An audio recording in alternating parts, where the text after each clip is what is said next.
Do you ever wonder how someone is able to afford overflowing shopping bags full of designer gear when you can barely pay rent? Why does it seem like luxury labels get more hype in struggling neighborhoods than wealthy gated communities?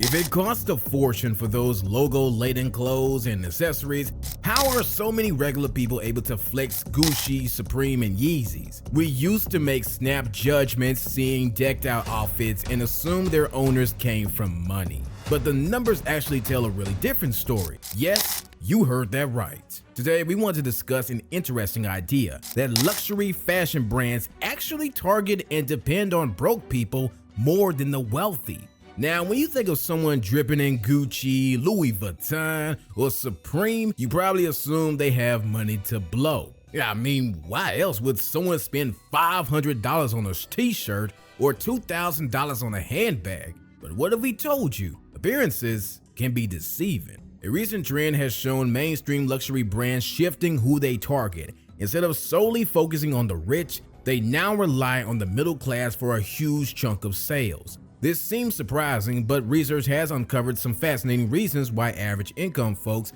make up a core luxury brand demographic. So in this video, we'll break down why luxury fashion has become more attainable for the masses, what's driving this demand, and whether it's smart money moves or poor financial decisions. We think you'll find the psychology behind all of this pretty interesting.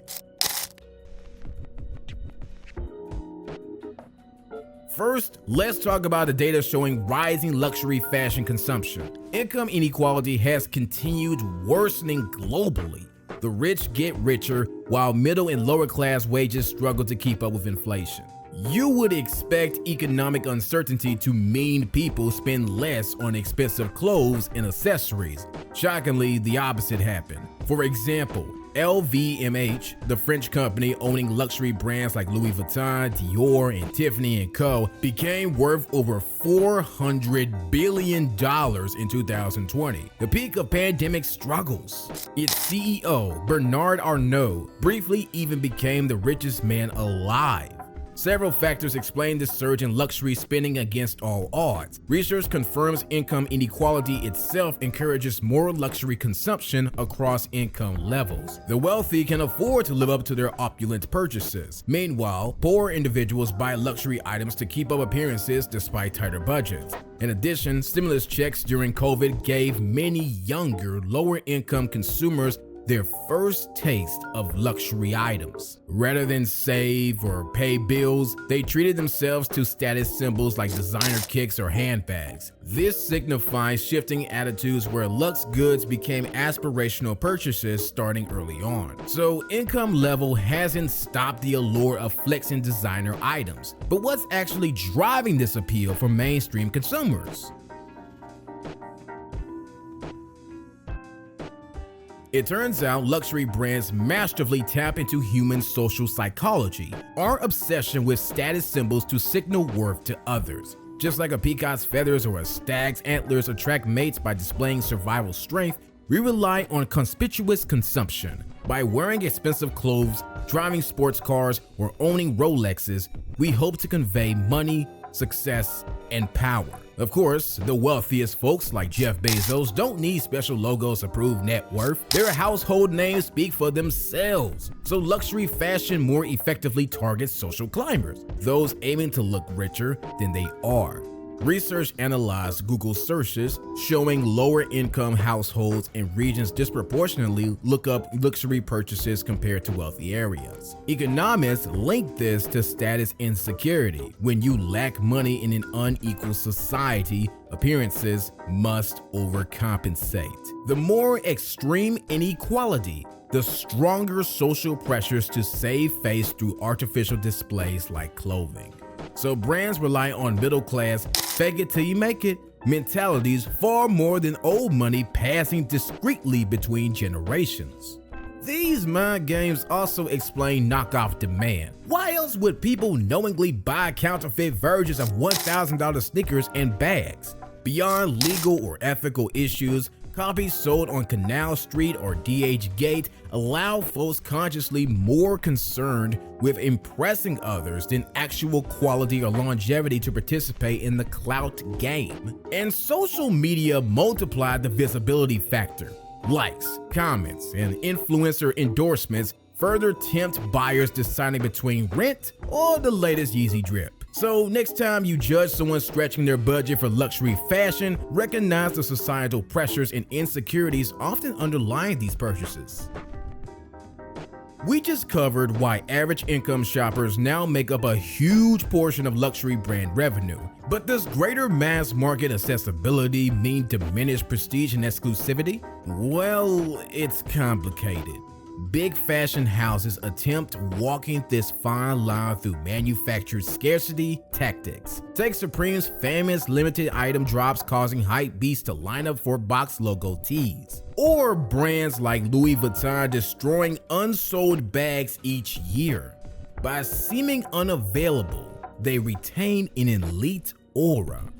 Yet style trends already shifted towards so-called quiet luxury, clothing simply well made from fine materials absent loud canvases shouting brand names. This allows wealthy folks distancing themselves from new money flashy logos while still signaling discerning taste to other elites. So to a degree, luxury retained value depends on curating two very separate consumer experiences. More conspicuous items like Gucci belts and Louis Vuitton monograms still visually display status, albeit more accessibly than ever. Less fortunate shoppers can finance luxury purchases through services like Afterpay. Resale platforms like The Real tap into aspirational mid-market buyers. Simultaneously, separate higher-end lines avoid calling such attention to themselves.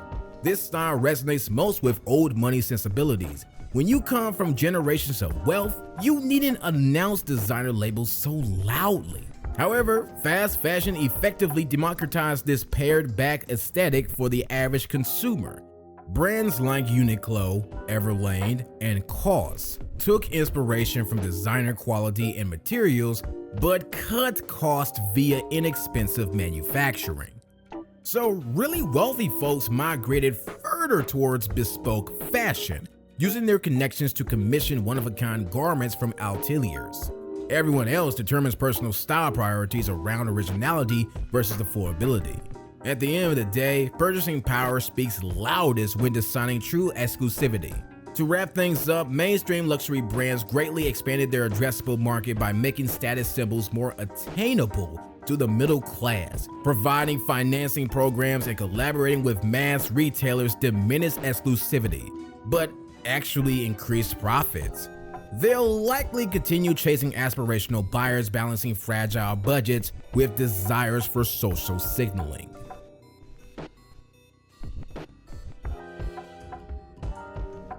Just because something is expensive and says Gucci doesn't automatically render it valuable.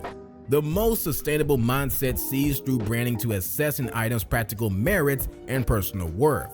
That's sure, buying well-made clothing supporting ethical companies feels great, but rationalize supposed status symbols against other financial priorities first. Each person's evaluation differs. Maybe you treasure fashion expression and see long-term cost per use from designer pieces. Or perhaps travel experiences or saving for property matters more right now than gloating seasonal styles. At the end of the day, we vote with our wallets. If enough people really committed to needs over vanity, companies will respond accordingly.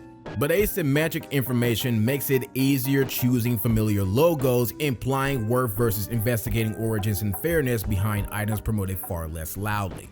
In a better world, quality stands on its own absent price tags perceived as social bargaining chips.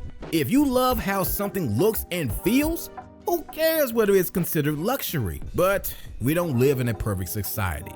So wrestling with the real psychological motivations behind luxury appeals helps everyone make informed, empowered choices.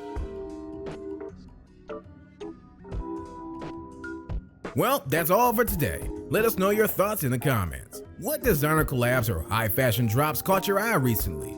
Do you think certain brands retain authentic exclusivity? How do you personally approach balancing splurges and savings? Also, if you like this video, smash that like button.